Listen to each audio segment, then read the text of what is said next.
తాకట్లో ఉన్న బంగారాన్ని విడిపించి ఆ రోజున మార్కెట్ ధర కట్టి మిగిలిన డబ్బును మీకు అందిస్తుంది కొమ్మూరి గోల్డ్.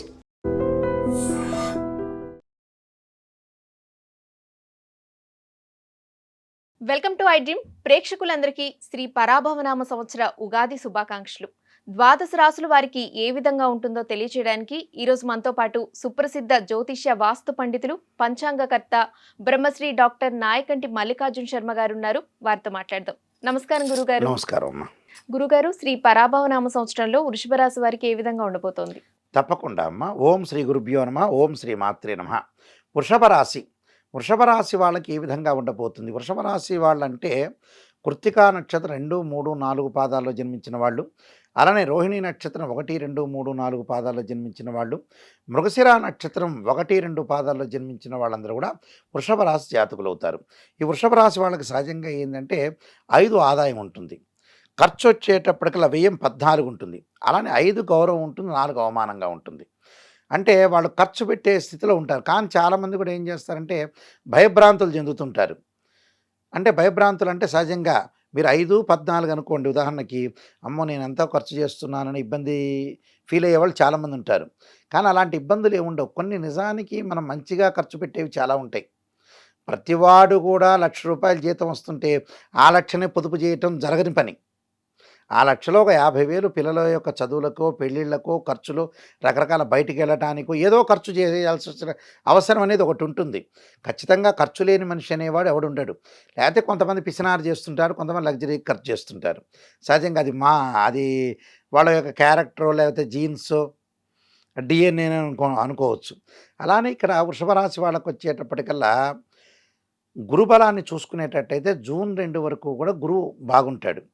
అంటే ఇక్కడ వృషభ రాశి వాళ్ళకు వచ్చేటప్పటికల్లా లాభాధిపతి గురువు ద్వితీయ స్థానంలో ఉండటం వల్ల ఆర్థిక పరంగా బాగా మెరుగుపడే అవకాశాలు బాగా ఎక్కువ ఉంటారు.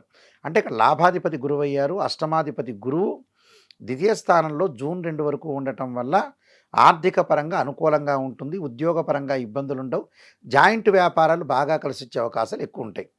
అంటే వ్యాపార విస్తరణ కూడా చేసే అవకాశాలు బాగా ఎక్కువగా ఉంటాయి వీళ్ళకి. అలానే మళ్ళీ జూన్ 2వ తారీఖు తర్వాత గురువు తృతీయ స్థానంలోకి వెళ్ళిపోతాడు, కర్కాటక రాశిలోకి. ఎప్పటి వరకు ఉంటారంటే అక్టోబర్ 31 వరకు ఉంటాడు. అప్పుడు కొద్దిగా చిన్న చిన్న ఇబ్బందులు కలిగే సూచనలు అనేవి బాగా ఎక్కువగా ఉంటాయి. అంటే వీళ్ళకి జూన్ 2 వరకే నిజంగా బాగుంటుంది గురుబలం అనేది. జూన్ 2 తర్వాత డబ్బును పొదుపును పాటించండి. దేనికి పడితే దానికి ఖర్చు పెట్టద్దండి, అవసరమైన దానికే ఖర్చు పెట్టండి. ఈ మధ్యకాలంలో ఏంటంటే అవసరమైన దానికి ఖర్చు పెట్టకుండా అనవసరమైన లగ్జరీ లైఫ్ ఖర్చు పెట్టేవాళ్ళు ఎక్కువ మంది అయ్యారు ఈ మధ్యన. సరే, వాళ్ళ ఉద్దేశంలో మనిషి బతికేది లేదు, కొన్నాళ్ళు లగ్జరీగా అనుభవించి వెళ్ళిపోయే వాళ్ళు కూడా చాలామంది ఉన్నారు నిజంగా చెప్పాలంటే. అంటే వాళ్ళ వర్షంలో వాళ్ళది కరెక్ట్ కావచ్చేమో, బట్ పొదుపు పాటించడం చాలా ఇంపార్టెంట్ ఇక్కడ. జూన్ 2 వరకు అనుకూలంగా ఉంటుంది వాళ్ళకి. జూన్ 2 తర్వాత కొన్ని ఇబ్బందికరమైన వాతావరణం వస్తుంది. అందువల్లే ఇబ్బందికరమైన వాతావరణం అంటే ఏంటంటే పిల్లల యొక్క పెళ్ళిళ్ళు చేస్తారు, పిల్లల యొక్క ఎడ్యుకేషన్ పరంగా ముందుకు వెళ్తారు, విదేశాలకు వెళ్ళే అవకాశాలు బాగా ఎక్కువ ఉంటాయి, నూతన వ్యాపారాలు ప్రారంభం చేస్తారు, వ్యాపార విస్తరణ కూడా చేస్తుంటారు. వ్యాపార విస్తరణ అంటే ఏంటంటే ఫ్రాంచైజ్. అంటే ఒక బిజినెస్ షెడ్యూల్లో ఉన్న వ్యక్తి హైదరాబాద్లో ఉన్న ఒక బిజినెస్ని మళ్ళీ ఎక్స్పాండ్ చేయాలంటే గుంటూరు, విజయవాడ ఎక్కడొకటి పెడతారు, కర్నూలు, కరీంనగరం ఎక్కడొకటి పెట్టి ఆ బిజినెస్ ఎక్స్పాండ్ చేసే అవకాశాలు బాగా ఎక్కువ ఉంటాయి. అది మంచి సుపరిణామమే. అలానే విదేశాలకు వెళ్ళే అవకాశాలు ఎక్కువ ఉంటాయి, అబ్రాడ్కి వెళ్తారు, ఫారెన్ ట్రావెల్ వెళ్ళే అవకాశాలు ఎక్కువ ఉంటాయి. అలానే లైఫ్ని ఎలా ఎన్హాన్స్ చేసుకోవాలి, ఎలా డెవలప్మెంట్ చేసుకోవాలి అని ఆలోచన చేసే అవకాశాలు బాగా ఎక్కువగా ఉంటాయి. అది కూడా మంచి సుపరిణామం అని చెప్పుకోవచ్చు.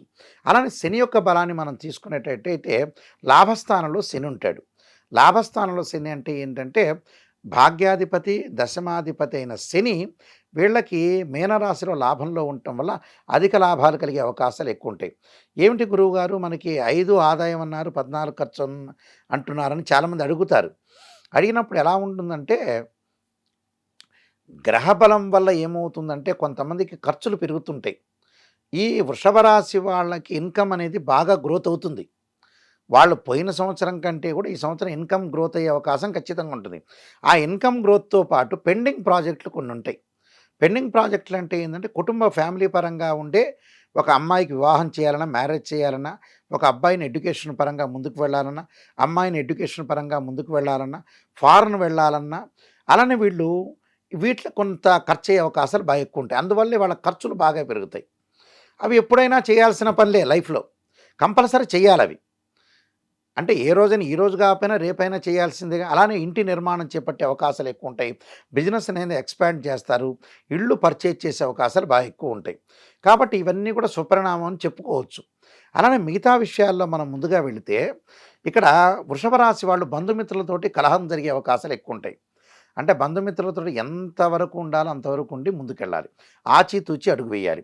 అలానే శత్రు భయము, అనారోగ్యము, అలానే ధనం ఖర్చు కాకుండా చూసుకోవాలి. అలానే ధనధాన్య వృద్ధి కలుగుతుంది అని అంటాడు, ధనం ఖర్చు అవుతుంది అంటాడు. అంటే డెవలప్మెంట్ అనేది ఉంటుంది. కానీ కొన్ని విషయాలకి మనం ఖర్చు చేయక తప్పదు. అలానే సంతోషం ఉంటుంది. వృత్తి వ్యాపారాల్లో లాభం కలిగే అవకాశాలు ఎక్కువుంటాయి. విందులు, వినోదాలు, శుభ కార్యక్రమాల్లో పాల్గొనే అవకాశాలు, పార్టిసిపేట్ చేసే అవకాశాలు ఎక్కువుంటాయి. సంతానం లేని వారికి కూడా సంతానం కలిగే అవకాశాలు ఎక్కువుంటాయి. అయితే ఈ రాశి వాళ్ళకి, ఈ వృషభ రాశి వాళ్ళకి రాహు యొక్క బలం వల్ల కూడా, రాహు ఎప్పటి వరకు ఉంటాడంటే డిసెంబర్ 6 వరకు కూడా కుంభరాశిలో ఉంటాడు. 7వ తారీఖు ఎంబటే మకర రాశిలోకి సంచారం చేస్తాడు. ఈ మకర రాశిలో సంచారం చేసినప్పుడు వీళ్ళు ఖచ్చితంగా కొద్దిగా విదేశాలకు వెళ్ళే అవకాశాలు బాగా ఎక్కువగా ఉంటాయి. ఆరోగ్యపరంగా ఇబ్బందులు కలగకుండా చూసుకోవాలి. దానికి కారణం ఏందంటే, రీజన్ ఏందంటే, ఈ రాశి వారికి కేతు యొక్క బలాన్ని మనం తీసుకునేటట్టయితే, కేతు సింహరాశిలో సంచారం చేస్తాడు. అంటే చతుర్థ స్థానంలో కేతు ఉంటాడు. అది సుఖస్థానం అంటారు. అంటే తల్లి యొక్క ఆరోగ్య విషయంలో జాగ్రత్త ఉండాలి. వాహన ప్రమాదాలు జరగకుండా చూసుకోవాలి. వాహన ప్రమాదం చాలా ఇంపార్టెంట్. కోర్టు సమస్యలు రాకుండా చూసుకోవాలి. అంటే అన్నదమ్ముల మధ్యలో గొడవలు కానీ, కోర్టు సమస్యలు రాకుండా వీళ్ళు చాలా జాగ్రత్తగా ఉండాలి. రాహు యొక్క బలాన్ని, రాహు ఎక్కడుంటాడు, వీళ్ళ వీళ్ళ గోచారరీత్యా కూడా, ఇవన్నీ కూడా గోచారరీత్యా ఫలితాలు అంటారు. ఈ రాహు కుంభరాశిలో సంచారం చేశారు. రాహు అంటే దశమ స్థానంలో ఉంటారు. వృత్తిపరంగా జాగ్రత్తగా ఉండాలి. అంటే ఉద్యోగపరంగా కానీ, వ్యాపార పరంగా కానీ, కింద పనిచేస్తున్న వాళ్ళతో కొంత జాగ్రత్తగా ఉండి ముందుకు వెళ్ళడం అనేది చాలా ఇంపార్టెంట్. రవి వల్ల కొంత ఉద్యోగపరంగా ఇబ్బందులు కలుగుతాయి. బుధుడు వల్ల వ్యాపార విస్తరణ జరుగుతుంది. శుక్రుడు వల్ల వివాహాది శుభ కార్యక్రమాలు జరిగే అవకాశాలు ఖచ్చితంగా ఉంటాయి. అలానే ఇక్కడ విద్యార్థులకు మంచి కాలం అని చెప్పుకోవచ్చు. అలానే వివాహ ప్రయత్నాలు ఫలించే అవకాశాలు ఖచ్చితంగా ఉంటాయి. గురుగారు, అయితే కృత్తిక నక్షత్రం వారికి ఏ విధంగా ఉంటుంది? వాళ్ళు కృత్తికా నక్షత్రం వాళ్ళకి బంధుమిత్రులతోటి వినోద యాత్రలు చేసే అవకాశాలు ఎక్కువ ఉండటం ఒకటి. ఆకస్మికంగా శుభయోగం కలుగుతుంది వాళ్ళకి. అలానే స్థానచలనం, నేను ఇందాక చెప్పారా, ఉద్యోగపరంగా ఒక చోట నుంచి మరో చోటకి వెళ్ళే అవకాశాలు ఎక్కువ ఉంటాయి. స్థానచలనం జరిగే అవకాశం ఉంటుంది. అలానే గౌరవ మర్యాదలు వృద్ధి చెందుతాయి ఈ నక్షత్రం వాళ్ళకి. శుభ కార్యక్రమాలకి పాల్గొనే అవకాశాలు ఎక్కువ ఉంటాయి. అంటే శుభకార్య సిద్ధి జరిగే అవకాశం ఖచ్చితంగా ఉంటుంది. అయితే కొన్ని పరిహారాలు చేసుకోవాలి వీళ్ళు. అంటే ఆ పరిహారాల్లో దక్షిణామూర్తి హోమం చేయటం ఒకటి, అలానే దత్త హోమం చేయటం, గురువుల్ని పూజ చేయటం, అలానే పౌర్ణమి రోజున క్షీరదానం చేయాలి. అలానే సంకష్టహర గణపతి వ్రతం ఉంటుంది కదా, అంటే సంకష్ట గణపతి వ్రతాన్ని చేసుకోవటం కూడా చాలా మంచిది.